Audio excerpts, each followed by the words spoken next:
সকাল হতেই মাছ ব্যাপারী চলে এসেছে। এই গরমের মধ্যে আমাদের সকালে আবার রান্না হয়ে গেছে। দিদা তাই বলছে মাছ নেবে না। কত চুবড়ি দিকে কাজ হচ্ছে।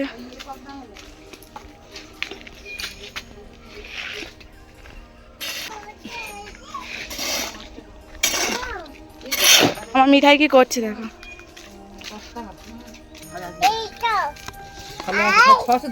মিঠাই কি চাই কি? এই তো এইটা নিয়েছি, এই মাছটা নিয়েছি। মিঠাই মাছ দেখলে নাও নাও, মাছ মাছ রেখে দাও, দাবাই গিয়ে রেখে দাও। হ্যাঁ কাটবো, তুমি তুলতে পারবে? বাবা মিঠাই কত দায়িত্ববান দেখো, একা একাই ঠিক মাছটাকে তুলে রাখো। আচ্ছা আচ্ছা আমি নিয়ে নেবো। আবার ঠেলে দিচ্ছে ওপর দিকে। বিড়াল নিয়ে চলে যাবে না, ও উঠবে বলে জায়গাটা করে নিল। কত বুদ্ধিমান দেখেছো মিঠাই, ও কোথায় থাকে জানে, সেই জায়গাটাকেই রাখবে।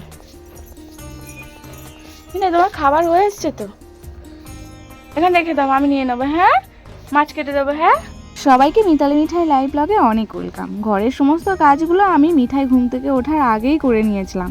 ও ঘুম থেকে ওঠার পর ওকে নিয়ে একটু রাস্তার দিকে গেছিলাম, সেই সময়ই মাছ ব্যাপারী এসেছিলো। প্রত্যেক দিনই প্রায় না একটা কথা শিখছে আমার মিঠাই, বেশ ভালো লাগে জানো তো। ওই ছোট্ট মানুষটার মুখ থেকে যখন একটু সুন্দর সুন্দর কথা শোনা যায়, আর ওর সাথে সাথে আমিও বাচ্চা হয়ে যাচ্ছি জানো দিন দিন। সেই ছোট্টবেলা থেকে না ওর সাথে আমি ওর মতো করেই মেশার চেষ্টা করি, তাই ও আমার কথাগুলো খুব ভালোভাবেই বুঝতে পারে।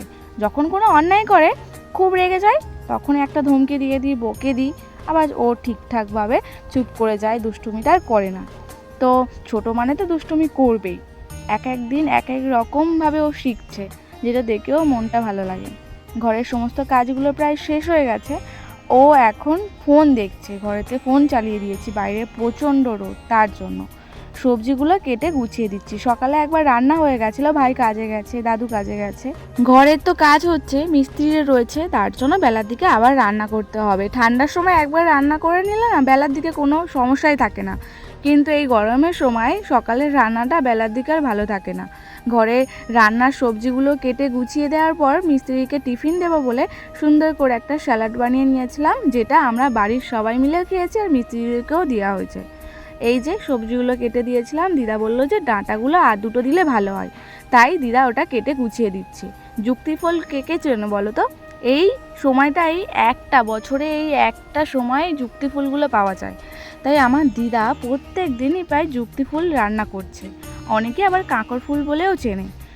এই গরমের মধ্যে টিফিনের সাথে ভাবলাম যে চা না করে দিয়ে, সকালে একবার চা করে দিয়েছিলাম মিস্ত্রিদেরকে, ঘরেতে আম কেনা ছিল, সেই আমটাকেই কেটে দিলাম, টিফিনটাও ভালো হলো। মিঠাইকেও সাথে করে একটা আম কেটে দিয়েছিলাম সুন্দর করে, আর আলু ভাতে দিয়ে একটু মুড়ি মাখিয়ে দিয়েছিলাম, সেটা ওর হাত থেকে পড়ে গেছে, তাই আমাকে মা মা বলে ডাকছে। গিয়ে দেখছি যে চারিদিকে ছড়িয়ে নন্ডবন্ড হয়ে রয়েছে। এই গরমের সময় ভোরবেলা রান্না করেই একটা শান্তি পাওয়া যায়। এই বেলায় রান্না হলে যা কষ্ট, বাপরে বাপ, যে রান্না করে এই উনুন ধারে এই টানা রোদের মধ্যে, সেই বোঝে কতটা কষ্ট। এখানে মাল মশলা মাখানো হচ্ছে ঘরের কাজের জন্য, আর আরও একটা তরকারির জন্য সবজি কেটে দিয়েছে, পটল, আলু, টমেটো, পেঁয়াজ। তো দিদা দিকে দুটো তরকারি করবে। ভোরবেলা রান্না একবার হয়ে গেছিলো, রান্না হয়ে গেছে, ভাই কাজে নিয়ে চলে গেছিলো। আলু সিদ্ধ, ডাল, ভাত, ডিম ভেজে দিয়েছিলো, আর আবার বেলার দিকে মাছের তরকারি একটা তিতো হচ্ছে, একটা শুক্তো, আর পটল আলু দিয়ে তরকারি, 3-4 রকম হচ্ছে বেলার দিকে। আর মিঠাইয়ের তরকারিটা আমি ওদিকে করে নিলাম। ওকে আজকে কুলপো শাক, কলমি শাক দিয়ে মাছের ঝোল করে দিয়েছি, আর ভাত। ওদিকে অনেক বাসন থালা পড়েছে, সেগুলো নিয়ে ঘাটে যাবো, বাসন মাজবো, ওর মাসির কাছে রেখে দিলাম, এসে ওকে চান করাবো। যত সময় যাচ্ছে আমার কাজ বেড়েই যাচ্ছে। ওই কটা আগে মেজে নিয়ে আসি, মিঠাই জামা কাপড় আছে কেচে নিয়ে আসি। বাসন কটা সব মেজে নিয়ে আসলাম, এবার উবুর করে দেবো, একটু রোদে রেখেছি, জলটা ঝরে যাবে। এদিকে জামা কাপড়গুলো সব কেচে নিয়ে এসেছি, রোদে দিয়ে দেবো। মিঠাইকে চান করিয়ে দিলাম। মিঠাই সূর্য প্রণাম করো, একটু প্রণাম করো। নমো, হ্যাঁ নমো। না নিচে নামে না, আমাকে প্রণাম করতে হবে না মা, আমাকে প্রণাম করবে।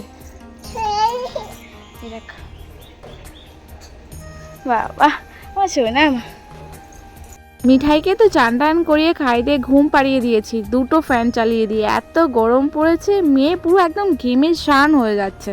আমিও স্নান করে নিলাম, আজকে আবার মাথায় শ্যাম্পু করেছি, তাই মাথায় এই যে বুটকিটা বেঁধে রয়েছি। আজকে কি বলবো, যা গরম হচ্ছে না, ঘর খোলা হয়েছে বলে আরও অতিরিক্ত পরিমাণে মানে অস্বস্তিকর ব্যাপার হয়ে গেছে। শীতকালের সময় আগে সব সময় গা হাতে ক্রিম না মাখলে একটা উস্কো খুস্কো ভাব থাকতো, আর এই গরমকালের সময় যদি না তুমি সানস্ক্রিন মাখো তাহলে আর দেখতে হবে না, নিজের কোনো হালই থাকবে না। তাই সবাইকে একবার চান টান করে উঠে সানস্ক্রিন মেখে নেওয়াটা জরুরি। আজকে দুপুরবেলা আমার সবথেকে ফেভারিট খাবার হয়েছিল টক ডাল। এই গরমের মধ্যে যদি তুমি একবার টক ডাল পাও তো ব্যাস, খাওয়া একদমই মানে পরিপূর্ণ হয়ে যাবে। আমি তো খুব ভালোবাসি টক ডাল খেতে, আলু ভাত তার সাথে দিলে হলো, আর না দিলেও বা চললো। আমি বাড়িতে শুধু যদি টক ডাল রান্না হয়, একটা কোনো তরকারি নিয়ে অল্প করে সেই দিয়েই ভাতটা পুরো খেয়ে একদম ফিনিশ করে ফেলি। মিঠাই ঘুম থেকে উঠে গেছিলো, তাই ওকে সাথে করে নিয়েই আমি বসে খেয়ে নিচ্ছি। মামি এসেছিলো আমাদের বাড়িতে, মামিকে বললাম ওকে একটু ভিডিওটা করে দেবে গো, তো মামি ভিডিওটা আমাকে বানিয়ে দিচ্ছে, আর ও ক্যামেরাটা নিয়ে নেবে বলে ওরম ছটপট করছে। আমার ফোন কারোর হাতে দেবে না, ও যদি দেখেছে তার কাছ থেকে নিয়ে নেওয়ার চেষ্টা করে। ঘরে মোটামুটি সমস্ত কাজগুলো সারা হয়ে গেছে, আমি একটু রাস্তার দিকে এলাম, মিঠাইকে ঘুম পাড়িয়ে দিয়েছি। এখন আমার একটা পার্সেল আসছে, দিদিভাইকে পাঠিয়েছি। হ্যালো, হ্যাঁ বলুন। তো ডেলিভারি ম্যান আমাকে ফোন করছিল, দিদিভাইয়ের সাথে আমার অনেক দিন ধরে কথা হয়, খালি মিঠাইয়ের জন্য গিফট পাঠাবে বলে আমার অ্যাড্রেসটা চাইতো, অনেক ভালোবেসে। আমি কোথায় থাকি? দক্ষিণ 24 পরগনা, আর আমার কাছে পার্সেল আসছে সেই গুজরাট থেকে। মানুষের কতটা ভালোবাসা থাকলে এই জায়গায় আসে। ফাইনালি পার্সেলটা আমি হাতে পেয়ে গেলাম। এখন কি আছে মিঠাইয়ের জন্য গিফট সেটা তোমাদেরকে বাড়িতে গিয়ে আনবক্সিং করে দেখাবো। তো একটা জিনিস আমি জানি কি পাঠিয়েছে, স্ট্যান্ড আছে, দিদি আমাকে বলেই দিয়েছিল, কিন্তু মিঠাইয়ের জন্য কী গিফট আছে আমি ঠিক এখন জানি না। তো সারপ্রাইজটা তোমাদেরকে বাড়িতে গিয়েই দেখাবো, আমি নিজেও সারপ্রাইজ হবো, তাই তো ভাই? হ্যাঁ অবশ্যই। গিফটটা পেয়েই সাথে সাথে খোলার খুব মন করছে। মিঠাই এখন ঘুমাচ্ছে, ভেবেছিলাম ওকে সাথে করে নিয়ে গিফটটা আনবক্সিং করব, কিন্তু তস্য রয়েছে না, মানে দেখার এত মন করছে। এটা আমাকে কোরিয়ার করে পাঠিয়েছে উনি নিজে, এই যে বক্সটা করেছে, প্যাকিংটা করেছে, তার জন্য এরকম প্যাকিংটা হয়েছে। তো দেখাই যাক এর ভেতরে কি আছে, তোমাদেরকেও দেখাবো।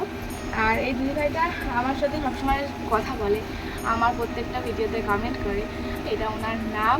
আমার দেখবে প্রত্যেকটা ভিডিওতেই ওনার একটা না একটা কমেন্ট রয়েছে, আমার প্রত্যেকটা ভিডিওই উনি দেখে। যদি না ভিডিও দিই আমাকে ফোন করে, তো বলে মিতালি কই আজকে ভিডিও দিলে না, কি সমস্যা হয়েছে নাকি? সব সময় দিদির মতো করে আমার পাশে থাকে, কোনো সমস্যা হলে জানার চেষ্টা করে। মা একটা দিদি যেরকম হয় আর কি, যেভাবে পাশে থাকে, বোনকে ভালোবাসে সেইভাবে। এই গিফটের থেকেও সব থেকে বড় পাওয়া আমার তোমাদের যে ভালোবাসাটা, ওটাই আমার জীবনের সব থেকে বড় পাওয়া। দিদিভাইকে কত করে বারণ করেছিলাম যে থাক কোনো গিফটই পাঠাতে হবে না, বলছে না আমার তো খুব যাওয়ার ইচ্ছা। ওনার বাড়ি কলকাতায়, বছরে হয়তো একবার আসে, বলেছে যদি আমি কলকাতায় কোনো দিন আসি তাহলে অবশ্যই তোমার সাথে দেখা করবো। ওনার নাম বাবলি মল্লিক, আর ওনার ইউটিউবের নামও মনে হয় বাবলি মল্লিক আছে। তো তোমাদেরকে দেখিয়ে দিলাম। টুকটাক ইনস্টাগ্রামেও দিদিভাই গান করে ভিডিও ছাড়ে, আমি তো প্রত্যেকটা ভিডিওতে ওনার লাইক দিয়ে রেখেছি ইনস্টাগ্রামে। আমার গানটা খালি গায়ে গান করে এত সুন্দর, খালি গলায় যে এত সুন্দরভাবে গান করতে পারে, মানে কী বলবো, আমরা পারবো না। তো দেখা যাক এর মধ্যে কী রয়েছে। দিদিভাই মিঠাইয়ের জন্য এত ভালোবাসা, একটা সুন্দর গিফট পাঠিয়েছে, যেটা আমি না দেখেও বলবো মানে খুব ভালো, খুব ভালো, খুব ভালো। মিঠাই যদি উঠতো একটু বেশি ভালো হতো, ঘুমাচ্ছে, তার মধ্যেই আমি ভিডিওটা করে নিচ্ছি। দেখাই যাক, গিফট হাতে পেয়ে আর কেউ কি আর থাকতে পারে, সেটা হচ্ছে বড় কথা। কাঁচি নিয়ে আসো, আমি কাঁচিটা নিয়ে আসি, কাঁচিও নিয়ে চলে এলাম। এবার এটাকে আনবক্সিং করবো। দিদি যে কত যত্ন করে, কত ভালোবেসে এই গিফটটা পাঠিয়েছে, আবার প্যাকিংটা করেছে, সেটাকে কাটতে গিয়েও মায়া লাগছে, কিন্তু না যদি আমি কেটে বার করি তাহলে বার করতেই পারবো না। দেখাই যাক কী আছে, আর তোমাদের সামনে আনবক্সিং করছি, তোমরাও দেখতে পারবে।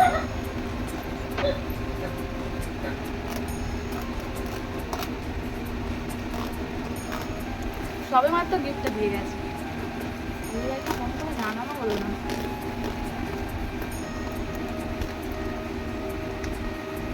ওই দেখ একটা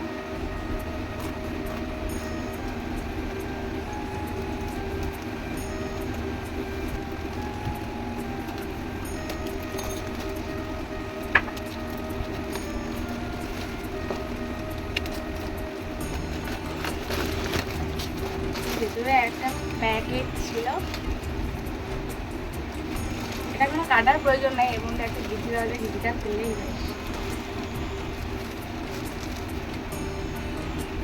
মানে এত আনন্দ হচ্ছে, আনন্দতে ঘাম বার হচ্ছে খালি।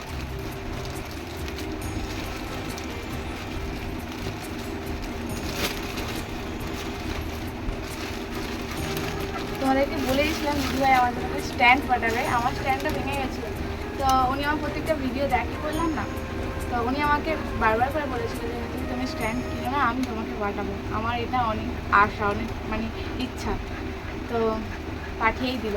তো দিদিভাইটার বাড়ি এখন উনি থাকেন গুজরাটে। এই যে স্ট্যান্ডটা দেখতেই পেলে, খুব ভালো হয়েছে।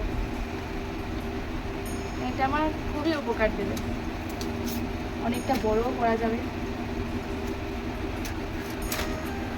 আমার স্ট্যান্ডটা তো এমনি সেলফি স্টিকের মতো ছিল, অনেকটা বড় করা যাবে, অনেকটা। খুব ভালো লেগেছে আমার। এবার আমি তো সব থেকে এক্সাইটেড আমার মিঠাইয়ের গিফটটা দেখবো বলে। এর মধ্যে মনে হয় একটা ছোট্ট মতো কিছু একটা আছে।